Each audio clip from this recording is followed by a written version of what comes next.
مسیح میں میرے عزیزو، انسانوں میں رہنا کوئی آسان بات نہیں ہے، بہت مشکل ہے۔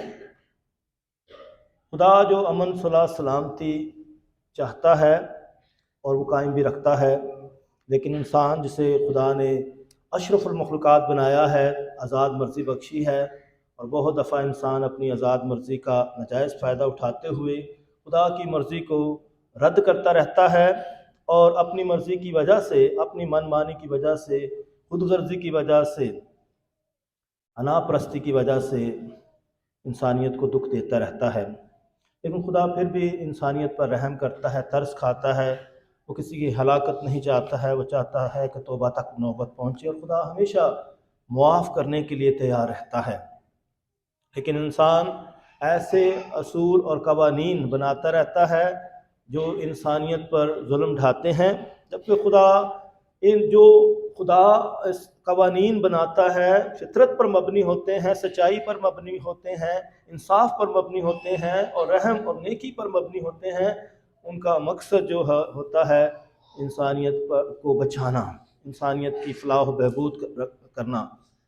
تو بائبل مقدس میں بھی یہ جو مذاہب پائے جاتے ہیں، یہودی مذہب اور مسیحی مذہب، اور ہم کچھ کہہ سکتے ہیں کہ اسلامی مذہب کی بھی شاخیں ہمیں نظر آتی ہیں اور جھلک نظر آتی ہے، تو یہاں جو ہے ہمیں معافی کا درس بھی دیا جاتا ہے۔ لیکن یہ معافی کے درجے جو ہیں، جو شکلیں ہیں، ہمیں بدلتی ہوئی نظر آتی ہیں اور بگڑتی ہوئی نظر بھی آتی ہیں، اور ہم نے دیکھنا ہے کس طریقے سے ہم نے اس جو توبہ کی اور جو معافی کی جو شکل ہے جو خدا ہمیں پیش کرتا ہے، اسے ہم کیسے درست رکھ سکتے ہیں اور صحیح سمت پر اسے رکھ سکتے ہیں تاکہ حقیقت میں انسانیت کی بھلائی ہو۔ یہودی مذہب جو کہ موسوی شریعت پر مبنی ہے، کیونکہ موسوی کتابیں پہلے آتی ہیں، پہلی 5 کتابیں، پھر نبیوں کی کتابیں، اور پھر حکمت کی کتابیں، اور پھر اناجیل، اور پھر اسی طرح خطوط آتے ہیں۔ پوری 27 کتابیں نئے عہد نامے کی جو مسیحیت کی بھرپور عکاسی کرتی ہیں اور مسیحیت کو پیش کرتی ہیں اور پرانے عہد نامے کی تکمیل کرتی ہیں۔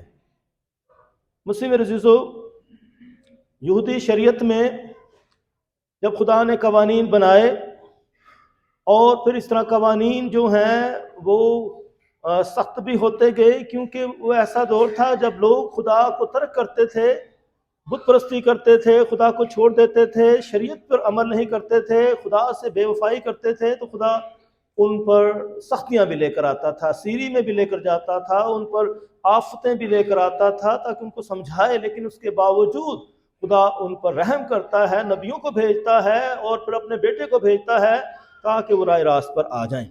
خدا اپنا پیار دکھاتا رہتا ہے۔ خدا جو ہے انسان پر مہربان ہے۔ خدا نے دنیا سے ایسا پیار کیا کہ اس نے اپنا اکلوتا بیٹا بخش دیا تاکہ جو کوئی اس پر ایمان لائے ہلاک نہ ہو بلکہ ہمیشہ کی زندگی پائیں۔ تو موسوی شریعت میں جب اصول بنایا گیا تھا خون کے بدلے خون، تو اس کا مطلب یہ تھا کہ انسان خون نہ کرے۔ اگر کوئی خون کرے گا تو اس کے بدلے بھی اسے خون جو ہے دینا پڑے گا، اس کے ادھر بھی قتل ہوگا، اور یہ سلسلہ بڑھتا جاتا تھا، یہ سلسلہ بڑھتا جاتا تھا۔ پھر اسی طرح دانت کے بدلے دانت، آنکھ کے بدلے آنکھ، یعنی کہ بدلے کی تحریک تھی۔ اور پھر یہ بھی ہے کہ خدا خود بدلہ ہمارا لے گا، خدا خود جو بدلہ لیتا ہے انسان نہ لے، تو خدا خود جو ہے انصاف مہیا کرتا ہے۔ جب انسان خدا کی جگہ لے لیتا ہے تو پھر جو ہے اسی طرح مسائل پیدا ہوتے ہیں۔ جب خدا کو ترک کر دیتا ہے، خود خدا بن جاتا ہے اور مالک بننے کی کوشش کرتا ہے، خدا بننے کی کوشش کرتا ہے، تو مصیبتیں اسی طرح جنم لیتی ہیں۔ تو خدا نے جب جو ہے خون کے بدلے خون کی بات کی تھی، تو اس طرح جو ہیں جب یہ تحریک شروع ہوئی تو اس طرح لوگ جو ہیں جھوٹے جو ہے الزام لگا کر بھی لوگوں کو قتل کرتے جاتے تھے، جھوٹے الزام۔ جیسے آپ دیکھ لیں جو بلاسفیمی کے جو ہے مذہب کی بےحرمتی کے حوالے سے یا انبیاء کی بےحرمتی کے حوالے سے لوگ غلط الزام لگا کر، جھوٹے گواہ بنا کر، اور اب اس طرح ریونج لیتے ہیں اور اس طرح مسائل پیدا کرتے. تو اس طرح غلط استعمال ہوتا تھا ان قوانین کا، اور اس طرح جو ہے لوگ مرتے جاتے تھے. اس وقت بھی حضرت موسیٰ نے خدا سے کہا کہ اگر اسی طرح لوگ مرتے رہے جھوٹے مقدمات کے ساتھ، جھوٹے الزامات کے ساتھ، تو بنی اسرائیل تو ختم ہوتی جائے گی، پھر خدا کے وعدے کیسے پورے ہوں گے؟ تو خدا نے کہا تھا کہ ہم 6 پناہ گاہیں بناتے ہیں. ہم نے دیکھیں قصہ مریم کے حوالے سے بھی، جو کہ پناہ گاہوں کی جو ہے گناہ گاروں کی پناہ گاہ ہے. تو یہ 6 شہر بنائے گئے تھے پناہ گاہ. تو وہ 6 ملک کنعان میں تھے، 3 ملک کنعان میں، اور 3 ملک جو ہے کنعان سے باہر رکھے گئے تھے، تاکہ اگر کسی پر کوئی ایسا الزام ہو تو ادھر شہرہ بنی ہوئی تھی، وہاں ہر پناہ گاہ پر ایک گیٹ بنا ہوتا تھا، ایک قاضی بیٹھا ہوتا تھا، اور اس کو جو ہے جس پر الزام لگتا تھا وہ بھاگتا ہے. اور پھر رکاوٹیں بھی کافی ہوتی، شہرائیں بنی ہوتی تھیں، تو جو وہاں پہنچ جاتا تھا اس پر مقدمہ چلتا تھا اور انصاف مہیا ہوتا تھا. اسی طرح لوگ سالم بھی لیتے ہیں. تو یہ بھی ایک سلسلہ تھا، اور حضرت داؤد نے بھی اسی طرح پناہ لی تھی، اس نے بھی. اور اسی طرح بہت سارے زبور لکھے، خداوند میری پناہ ہے، یا رب تو میری پناہ ہے. بہت سارے زبور لکھے کیونکہ اس نے پناہ لی تھی جب اس کا بیٹا جو تھا اس پر ظلم ڈھانا چاہتا تھا، اسے مارنا چاہتا تھا. تو اس طرح خدا جو ہے پھر ایک حل مہیا کرتا ہے کہ اب اس سلسلے کو کیسے روکنا ہے. خدا بچانے کی بھی تحریک پیدا کرتا ہے. اسی طرح اس سے پہلے بھی جب قائن اور حابل کا سلسلہ شروع ہوا تو خدا نے کہا تھا کہ اب قائن کو کوئی مارے گا نہیں جو ہے، اور اس کو بدلہ نہیں لے گا. تو خدا کہتا ہے 3 دفعہ 2 دفعہ معاف کرنا، اسی طرح 4 دفعہ معاف کرنا. خدا بھی اس طرح یہ نمبرنگ لے کر آتا ہے. اسی طرح یہودی معاشرے میں تو یہ بات تو آ گئی تھی کہ کوئی غلطی کرتا ہے، گناہ کرتا ہے تو اسے معاف کیا جائے. اب نمبرنگ جب آئی تو انہوں نے کہا 3 دفعہ معاف کیا جائے گا، اور اسی طرح 3 سے پھر اس طرح آگے بات بڑھتی ہے. تو اس طرح خداوند یسوع مسیح جو ہے معافی کا درس دیتے ہیں، اور اس کے معافی کے ہمیں کافی واقعات ملتے ہیں. متی کی انجیل اس کا 9واں باب، اس میں جو ایک شخص کو جو ہے چارپائی پر اٹھا کر لاتے ہیں، بیمار ہوتا ہے، اور اس کے عزیز اس کو اٹھا کر چھت کو اکھیڑ کر وہ ہجوم میں یسوع مسیح کے پاس لے کر آتے ہیں، اور یسوع مسیح اس کے گناہ معاف کرتا ہے. یسوع مسیح گناہ معاف کرتا ہے. وہ عورت جو گناہ میں پکڑی جاتی ہے، مقدس یوحنا کی انجیل 8واں باب، یسوع مسیح اس کے گناہ معاف کرتا ہے، اور وہاں بھی جو ہے مرد کو نہیں لے کر آئے، صرف عورت کو لے کر آئے. تو یہاں بھی انصاف نہیں تھا. تو یسوع مسیح نے کہ پہلا پتھر وہ اسے مارے جس نے کوئی گناہ نہیں کیا ہے. تو اس طرح لوگ جھوٹے الزامات لگاتے تھے. اسی طرح دانیال نبی کتاب میں بھی دانیال نبی جو ہے مقدمہ دوبارہ جو ہے چلاتے ہیں، اور پھر وہ ثابت کرتے کہ یہ گناہ کس درخت کے نیچے ہوا تھا، اور وہ جو بزرگ جو ہے بتا نہیں سکے. تو الزام اس عورت پر لگاتے تھے. تو اسی طرح جو ہے خدا ایسے وسائل مہیا کرتا ہے کہ انصاف مہیا ہو. اسی طرح وہ عورت جو یسوع مسیح کے قدموں میں تیل جو ہے ڈالتی ہے، قدموں پر ڈالتی ہے، اور اپنے آنسوؤں سے اسے دھوتی ہے، اور اپنے بالوں سے اس کو صاف کرتی ہے، اس وقت بھی یسوع مسیح، لوگوں نے اعتراض کیا کہ یہ گناہ گار عورت ہے. یسوع مسیح نے کہا کہ اس نے جو ہے مجھے موت کے لیے تیار کیا ہے. تو اس طرح اس کے گناہ یسوع مسیح کہا کہ معاف ہو گئے ہیں، کیونکہ اس نے رو رو کر التجائیں کی تھی، اور اس طرح اس کے پاؤں دھوتی ہے. اسی طرح مقدس پطرس نے جب انکار کیا تو یسوع مسیح نے اس کو بھی معاف کیا، معاف کرتا ہے یسوع مسیح، اور اسے پھر اختیار بخشتا ہے. تو اسی طرح صلیب پر جب یسوع مسیح کو قربان کیا گیا، مقدس یوحنا کی انجیل اس کا 21واں باب، تو اس وقت بھی ڈاکو نے طنز کیا کہ تو اگر خدا کا بیٹا ہے نیچے اتر آ اور ہمیں بھی بچا. تو دوسرے نے معافی مانگی، اور یسوع مسیح نے جس نے معافی مانگی تھی اس نے کہا کہ آج تو میرے ساتھ فردوس میں ہوگا. تو یسوع مسیح نے صلیب پر بھی یہی پیغام دیا ہے، باپ ان کو معاف کر کیونکہ یہ نہیں جانتے کہ کیا کرتے ہیں. اور جب یسوع مسیح گتسمنی باغ میں پکڑوایا گیا تو پطرس نے تلوار نکالی اور ایک شخص کے کان اڑا دیا، اور یسوع مسیح نے اسے کہا تلوار میان میں رکھ، اور اس نے اس کا وہ ٹوٹا ہوا جو کان تھا اس کو اٹھا کر اس شخص کو جو ہے مہیا کیا، اور وہ اس کو جوڑ دیا. تو یسوع مسیح جو ہے معافی کا درس دیتے ہیں. مسیح میرے عزیزو، ہم اگر جیتے ہیں یا مرتے ہیں، دونوں صورتوں میں ہم یسوع مسیح کے ہیں۔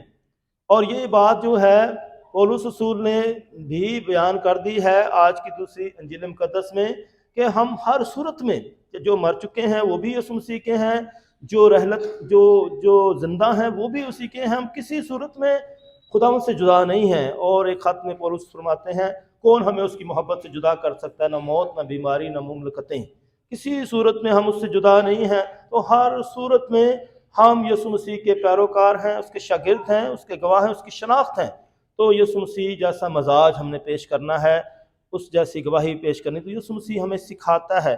اور مسیح میرے عزیزو، جیسا کہ آج معافی کی بات ہو رہی ہے، تو آج کی انجیل مقدس میں جو منظر پیش کیا ہے تمثیل کی صورت میں، اس میں ایک تمثیل پیش کی گئی ہے۔ یسوع مسیح تمثیل سے سمجھاتے ہیں کہ ایک شخص نے بہت زیادہ قرض لیا ہوا ہے، اور مالک جو ہے اس سے حساب لینا چاہتا ہے، لیکن اس کے پاس کچھ بھی نہیں ہے۔ تو مالک بھی بہت ظالم بتایا گیا ہے، یہ اس معاشرے کی عکاسی کرتا ہے۔ اور یہ معاشرہ آپ کو اپنے جو ہے ماحول میں بھی نظر آئے گا کہ اس طرح کا معاشرہ جو ہے ہمارے ممالک میں پایا جاتا ہے، ہماری دنیا میں پایا جاتا ہے، معاشرے میں بھی اس طرح کے لوگ پائے جاتے ہیں جو اتنے ظالم ہیں۔ اور یہ شخص جو ہے، جب اس سے پتہ چلتا ہے کہ اس کے پاس تو کچھ بھی نہیں ہے، وہ کچھ دینے کے لیے تیار نہیں ہے، اس کے پاس ہے ہی نہیں ہے، تو کہتا ہے کہ اس کو اور اس کی بیوی کو اور اس کے بچوں کو، بال بچوں کو، اور اس کے سارے سامان کو بیچ کر جو ہے قرض ادا کیا جائے۔ لیکن وہ جو ہے معافی مانگتا ہے، میرے پاس کچھ نہیں ہے۔ وہ مالک جو ہے ترس کھاتا ہے اور پھر جو ہے اسے بخش بھی دیتا ہے۔ مالک جو ظالم تھا وہ اچھا بھی ہو گیا، اور جب یہی نوکر جو ہے باہر نکلتا ہے تو اس کا کسی نے 100 دینار دینے تھے، جبکہ اس نے 1000 کنتار دینے تھے اپنے مالک کو، اور یہ اس کے صرف 100 دینار اس دوسرے شخص نے دینے تھے۔ اور وہ اسے پکڑتا ہے اور کہتا ہے کہ میرا قرض ادا کر، اور وہ بھی اسی طرح منت سماجت کرتا ہے، لیکن وہ اس پر رحم نہیں کرتا، ترس نہیں کھاتا ہے، اس کو جیل میں ڈال دیتا ہے۔ اور جب دوسرا نوکر جب سب ماجرا دیکھتا ہے تو جا کر مالک کو بتاتا ہے، اور پھر دوبارہ اس کی پیشی ہوتی ہے، اور مالک بہت غصے میں آتا ہے اور اس کو جو ہے جیل میں ڈال دیتا ہے جب تک کہ وہ قرض ادا نہ کرے۔ مسیح میرے دوستو، یہ باتیں جو ہیں ہمارے معاشرے میں بھی نظر آتی ہیں۔ ہمارے بہت سارے لوگ جو ہیں بڑی خوشی کے ساتھ قرض لیتے رہتے ہیں، یہ قرض لیتے ہیں، اور پھر اس طرح سود کا بھی سلسلہ ہے، اور پھر اینڈنگ کیا ہوتی ہے، بہت زیادہ سود کی وجہ سے قرضہ ہو جاتا ہے، اور پھر لوگ مشکل میں پڑ جاتے ہیں، اور پھر وہ بھی اس جو ہے کمزوری کا فائدہ اٹھاتے ہوئے، بہت دفعہ یہ ایسا ہوا ہے، ہمارے مسلم کرسچن بھی ایسا کرتے ہیں، سود کا سلسلہ شروع کرتے ہیں، اور ایون مسلمس بھی ایسا کر رہے ہیں۔ اور ہمارے پاس ایسی کئی مثالیں موجود ہیں جہاں انہیں ہمارے کرسچن نے مذہب بدل دیا کہ چلیں جی ہمارا قرض معاف ہو جائے گا، کہ شاید یہ لالچ ہے، اور اس یہ ڈر خوف بھی ہے۔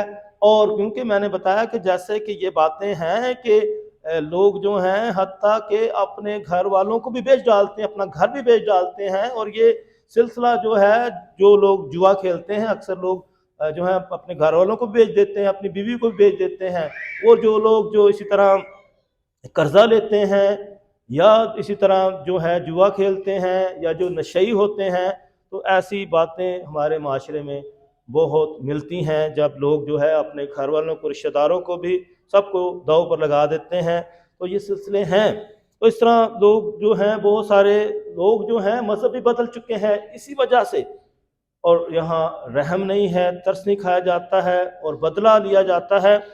تو مسیح میرے عزیزو، اس طرح کے کئی واقعات ہمیں ملتے ہیں، تو ہمیں ان سے محتاط رہنا چاہیے، ایسی عادت سے کہ ہم قرض اس طرح نہ لیں تاکہ ہم کسی مشکل میں نہ پڑیں۔ تو اس سے بچے بھی متاثر ہوتے ہیں، پورا گھرانہ متاثر ہوتا ہے، اور پھر قوم کی بدنامی بھی ہوتی ہے۔